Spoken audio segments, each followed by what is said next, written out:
Bonjour à tous, mon nom est François Letarte. Bienvenue sur ma chaîne JDR D30, une chaîne consacrée aux jeux de rôle sur table, avec une vidéoliste. Et ouais, je vais faire la réponse au RPG Week.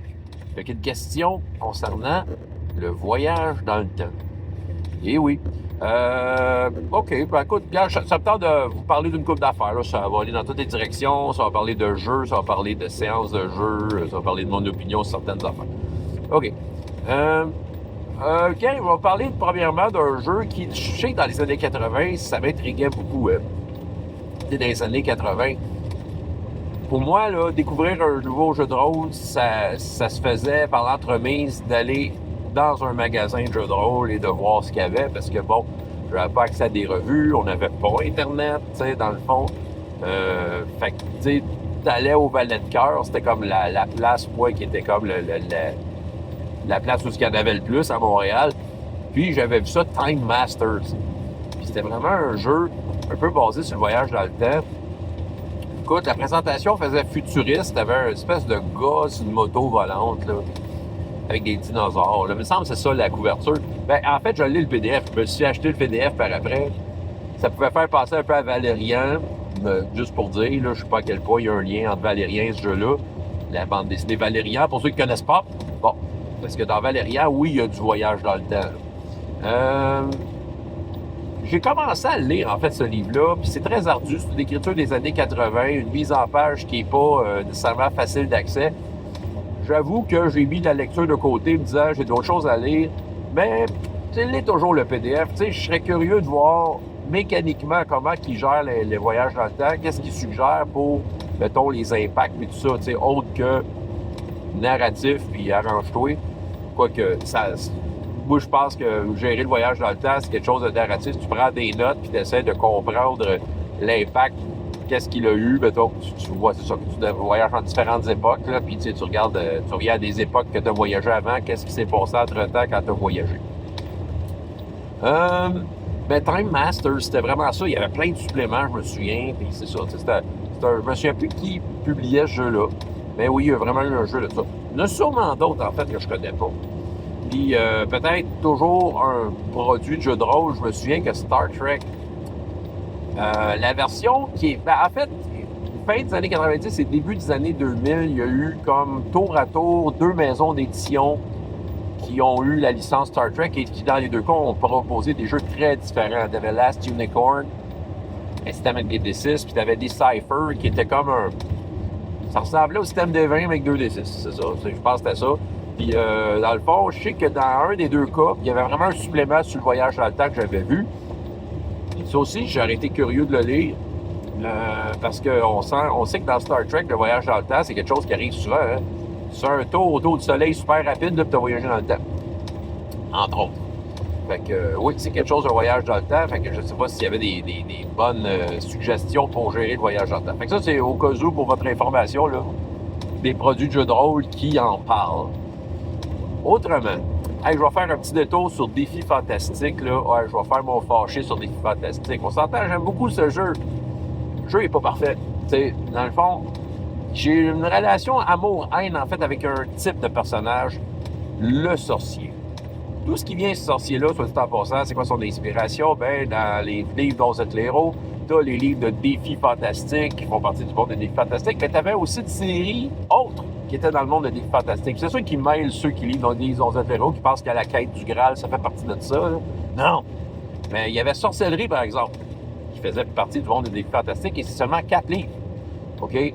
Qui était Sorcellerie, dans lequel tu jouais un sorcier. Puis, tu avais des sorts qui étaient désignés par des codes de 3 lettres et qui te prenaient des points d'endurance. Dans le fond, tu payais avec ta vie des sorts, et des sorts assez puissants. Dans le cadre du livre dont vous êtes les héros, ça avait bien du sens. Je veux dire, le livre est déjà préprogrammé avec des solutions, des situations. Tu sais, c'est ça. Le livre est déjà écrit, là, bon. C'est un livre dont vous êtes les héros. Mais il y avait un sort dans la collection qui s'appelait Z. Le ZD. Puis ça, c'est un sort qui te fait voyager dans le temps et dans l'espace. En fait, non seulement quand tu fais le sort, tu voyages dans le temps, mais là où tu atterris dans le temps, c'est tu te retrouves à l'endroit où tu étais si tu voyages dans le passé. si c'est le futur, là, je me souviens pas par cœur, peut-être que ça t'envoie quelque part ailleurs, là, mais c'est ça. C'est un sort qui est très, très aléatoire.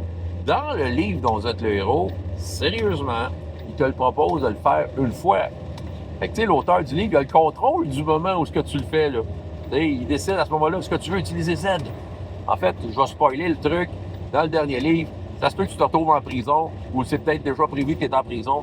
Je pense que oui. Puis, tu sais, dans le fond, là, tu fais Z en sorte. Fait que là, en faisant Z, ben, tu voyages dans l'espace et le temps, tu sors de prison, mais tu recules à des paragraphes antérieurs. Je pense qu'en fait, il y a un test à faire, puis ça se peut que tu meurs aussi, là, parce que tu te retrouves dans le temps des dinosaures que tu te fais manger. Là, je vais peut-être un peu loin dans mon explication, mais il y a quelque chose dans ce genre-là. Mais imaginez-vous donc que le sort Z existe dans le jeu de rôle où est-ce que les possibilités sont multiples et infinies. Oh! C'est pas le meneur de jeu qui décide quand tu vas le jouer, c'est le joueur. OK, oui, le sort est coûteux.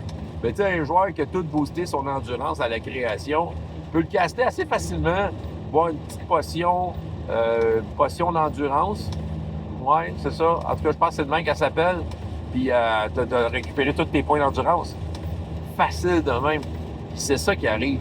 Le sort Z, il est là, dans le répertoire. Puis c'est ça. Puis ça veut dire que quand tu fais Z, c'est pas juste toi que tu voyages dans le temps. C'est tout le groupe. Puis moi, toutes les fois que j'ai eu des sorciers, ça m'a fait chier.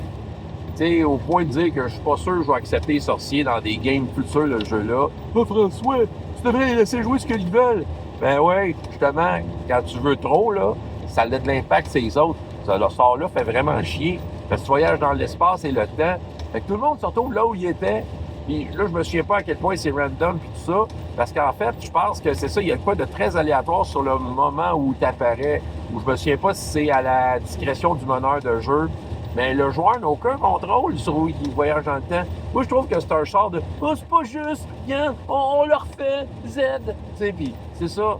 Puis toutes les fois que j'ai eu un sorcier, premièrement, c'était des joueurs qui, quand ils créaient le personnage, il y avait de l'air des joueurs sophistiqués qui se grattaient le menton. Le sorcier semble intéressant, comme s'il était super intello, mais Chris, il chiait un Z juste pour fucker la partie. Mais François, faut que tu roules avec ça.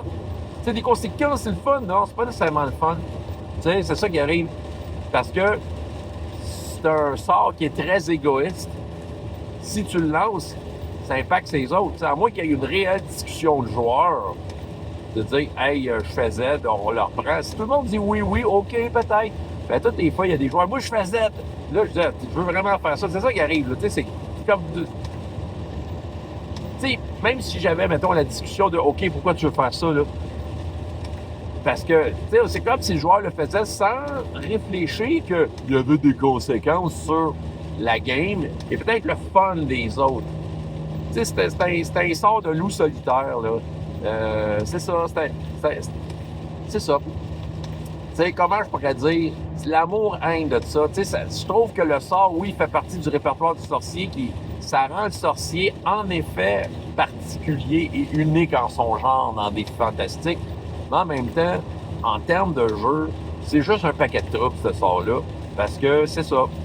En fait, c'est ça. Là, tu sais, j'arrive avec justement, là, j'en ai glissé des mots, là, mais dans le fond, tu sais, ma solution à ça, ce serait que ce soit comme que tout le monde soit d'accord, en fait.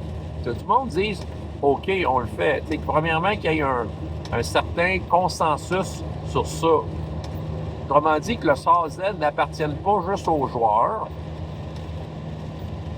Tu sais, qu'on prenne un moment d'arrêt de dire OK, est-ce qu'on embarque là-dedans? Parce que c'est vraiment ça, là. C'est un sort qui est comme très aléatoire. Tu n'as pas le contrôle tant que ça sur le Z, là. Ouais. C'est ça, je me souviens plus. Écoute, ça fait longtemps que je l'ai vu, mais je me souviens pas s'il y avait une table aléatoire de comment tu voyages dans le temps. Mais c'est ça, c'est un peu fou comme sort, là. Puis, c'est ça. Fait que si jamais il y a du monde qui se pense super sophistiquant, je vois des sorciers avec moi, là, ben, je vais tout de suite mettre la règle. Oui, mais si tu fais le Z, on en parle avant. Et si on te vote out du Z, s'il y a un joueur qui n'a pas envie que tu fasses Z, on le fait pas, tu t'arranges. Fait qu'il n'y aura pas de « c'est pas juste, Oh, mais moi, j'ai une façon de m'en sortir. Je suis offusqué en tant que sorcier. Fait que c'est pas juste, je fais Z. Ah, c'est maman. Bon, OK. Bon, je vais mettre ma montée de lait sur le 100Z. Maintenant, est-ce que j'ai joué du voyage dans le temps? Écoute, le seul souvenir qui vient, un souvenir très lointain dans mes jeunes années drôlistes, quand je jouais à Marvel avec mes amis, mais c'est sûr que, tu sais, c'était les années 80, hein. On était comme pas mal hypé par, justement, Retour vers le futur, bon, Star Trek 4 qu'on avait aimé, tu sais, puis c'est ça. Fait qu'on dirait que le voyage dans le temps, c'était cool. Dans un jeu de super-héros, ça peut avoir du temps. Fait que moi, c'était un peu random en tant que meneur de jeu. Il était soit des années 70, soit des années 80. Il n'y avait pas de futur, OK? Fait qu'il voyageait entre les deux. Puis là, il y avait les deux personnages principaux. Il y a eu plusieurs joueurs. Mais tu sais, c'était mon frère, puis un de nos amis. Puis mon frère jouait Macho Man, qui était super fort, puis qui avait Pheromones, fait qu'il plaisait aux filles. Puis il y avait l'autre qui s'appelait The Rock. Je pense qu'on a déjà parlé de ce beau duo-là. Puis, tu sais, qu'il y avait un bouclier un peu à la Capitaine America, puis tout fait en roche. Puis, évidemment, il était super fort. Parce que là, tu sais, t'es un adolescent, tu veux avoir des beaux muscles, impressionner les filles, tu passes ça dans ton fantasme de rôliste, puis t'as des bonhommes super forts. Hey, ma stat de F-A-S-E-S, strength. OK, ma stat de strength, là, faudrait qu'elle soit plus haute. Fait que là, eux autres, il y avait des super strength. C'est ça jouait le douchebag. Là, il y avait du super moto, là, puis ah ouais, j'ai un Kawa, man. Puis mon frère, il avait une Lamborghini qui s'était fait exploser par le Taskmaster. Puis là, il s'était inventé des blondes. Mais imaginez-vous que The Rock, sa blonde, c'était Samantha Fox. Oh! Puis Samantha Fox, là, ça, c'était avant qu'on sache que Samantha Fox, bon, elle n'était pas vraiment intéressée par des gars vraiment musclés, là.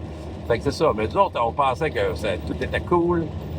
Tu sais, écoute, un de leurs amis, c'était John Bon Jovi, là. Il était juste sympathique, avec plein de chicks autour de lui. Il y a eu le voyage dans le temps là-dedans. Mais c'est ça qui arrive, Samantha Fox, c'était au centre d'une controverse de voyage dans le temps. Fait qu'elle était comme un peu le catalyseur de quelque chose de méchant. Je me souviens pas quoi. Mais c'était Samantha Fox qui voulait détruire les joueurs. Mais tu sais, donc, elle voulait pas détruire les joueurs, mais elle était le catalyseur.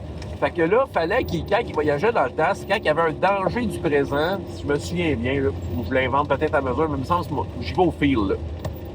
Il voyageait dans le temps quand Samantha Fox avait genre 10 ans. Fait qu'il fallait qu'il deal avec sa mère et son père. Ils sont... On était au courant de ces affaires-là. On avait le magazine Wow dans le temps, ou le fan club. Fait qu'on connaissait, tu sais, il y avait tout le temps des détails sur les artistes, les fiches d'artistes. Fait qu'on savait le nom de sa mère et son père, était inclus dans les personnages au jeu. Son père, je pense, s'appelait Patrick. Puis c'est ça, puis il protégeait sa fille avec un bat de baseball. il était toujours en tabarnak. Il était toujours en tabarnak. Puis là, il voulait protéger sa fille à tout prix. Fait que là, toutes les fois que les joueurs, deux gars louches super musclés, voulaient protéger la petite Samantha, le père réglait avec son bat de baseball. Puis tu sais, ça avait pas été un humain normal. J'avais donné good en fighting, là, tu sais, c'est comme genre un peu plus qu'un humain normal. Puis je sais pas pourquoi, parce que c'était lui. Tu sais ça, des fois, il y a comme les dés, là, qui, on dirait, ils aiment certains personnages non-joueurs.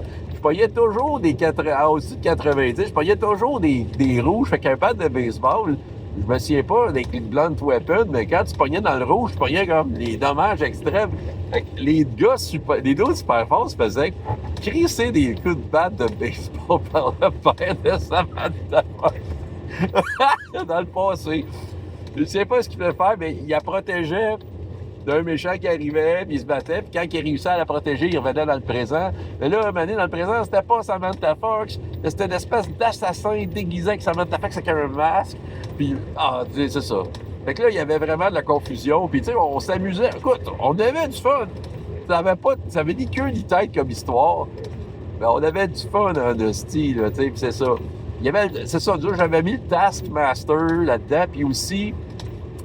mes méchants préférés, là, je parle plus de Marvel, mais tu sais, je sais que le Taskmaster était impliqué là-dedans. Il y avait un gars, je me souviens pas de son nom, je pense qu'il était un méchant dans le Ligue des Mutants, qui était un gars que plus que tu faisais dessus, plus qu'il devenait fort. Fait que, tu sais, pour oui, c'était l'ennemi parfait pour des douchebags qui faisaient juste comme, voyons, qui faisaient juste utiliser leur gros bras pour faire tout, là, tu sais. Ah, c'était magique, sérieux, là. Ah. Fait que c'était... Est-ce que j'étais en mesure de mesurer les impacts de tout ça? Pas tant, c'est ça qui arrive, parce que, tu sais, les personnages du présent, la Samantha Fox du présent, bon, et peut-être tous les autres personnages non-joueurs impliqués, je mettais pas en scène le fait que, hey, j'ai rencontré ces deux espèces de gros nonos-là quand j'étais petite. Ils m'ont protégé, tu sais, elle s'en souvenait comme pas. C'est ça. Fait que, c'est ça. Fait que là, c'est... Puis, ouais, mais c'est ça. Mais dans le présent, c'est ça qui arrive. Samantha Fox se faisait enlever, elle se faisait remplacer par l'autre qui se déguisait en elle. Puis, en tout cas, c'est ça, tu sais. Ah. Fait que, tu sais, c'était pas fait avec beaucoup de grâce. Mais comme j'ai dit, c'est qu'on avait du fun. Fait que voilà. Est-ce que je pense réutiliser le voyage dans le temps? C'est pas tant une thématique qui m'appelle tant que ça. Non, pas tant. Tu sais, j'ai pas, tu sais, je me vois pas tant jouer dans le voyage dans le temps. Peut-être qu'un moment donné, je vais avoir le goût dans du fantasy de jouer là-dedans. Tu sais, peut-être dans Chroniques oubliées, je vais peut-être avoir un moment où, dans les campagnes, les joueurs courants, ça va être pertinent des fêtes tripants, les faisant voyager dans le temps parce qu'ils ont du vécu. Puis là, tu sais, ça pourrait tirer des belles ficelles dramatiques. Mais en tant que tel, non, c'est ça, j'ai pas vraiment de plan. Je dirais le plus proche de tout ça que je vis plus couramment, c'est les fameux arrêts du temps. Le sort arrêt du temps, la chronique oubliée, qui a été utilisé une couple de fois. C'est très drôle. C'est un micro-voyage dans le temps pour certains. Puis, c'est ça, mais peut-être que les joueurs vont virer fous, dire peux-tu combiner des arrêts du temps, faire des voyages dans le temps? Je sais pas, tu sais, des fois, il m'arrive avec des idées, puis ça arrive que je dis oui. Fait que voilà, c'est ce que j'avais à vous raconter. François Letarte, JDR des 30, et jusqu'à la prochaine fois, ayez autant de plaisir dans la vie que dans les jeux. Au revoir!